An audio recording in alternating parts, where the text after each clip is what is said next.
पहला पाठ 1 योहन 5 वचन 5 से 13। संसार का विजयी कौन है?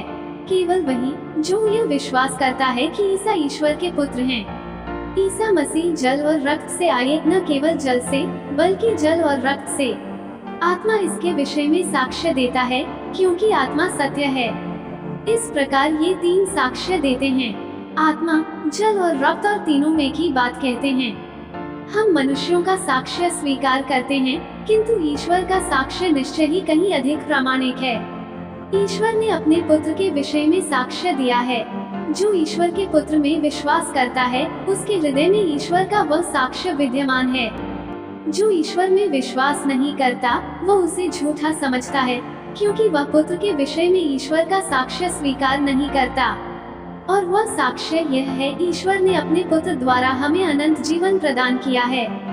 जिसे पुत्र प्राप्त है, उसे वह जीवन प्राप्त है, और जिसे पुत्र प्राप्त नहीं है, उसे वह जीवन प्राप्त नहीं। तुम सभी ईश्वर के पुत्र के नाम में विश्वास करते हो।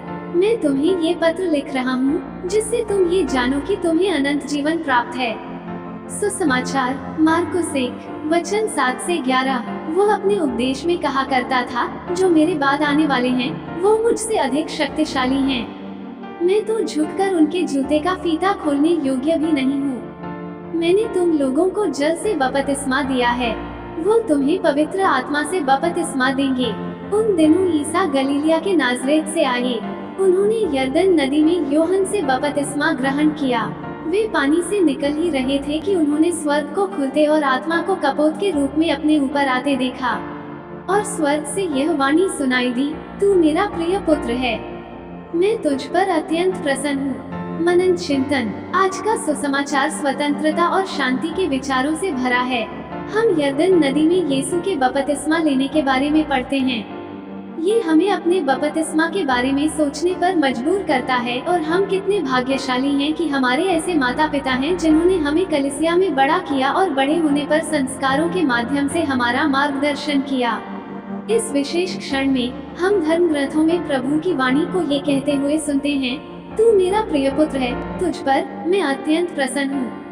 इस खूबसूरत दिन पर विचार करते हुए आइए हम यरदन में यीशु के साथ बपतिस्मा लेते हुए खुद की कल्पना करें। बादलों से आती हुई ईश्वर की आवाज को सुने, जो कह रही है, यह मेरा पुत्र पुत्री है, मैं इस पर बहुत प्रसन्न हूँ। यीशु की बाहों में होने और ईश्वर द्वारा पुष्टि किए जाने का विचार कि हम शक्तिशाली हैं। जब भी मन में संदेह आता है, हम इस दृश्य पर वापस जाते हैं, खुद को याद दिलाते हैं कि हम कितने प्यार किए जाते हैं और उसके द्वारा मुक्ति पाने के योग्य हैं।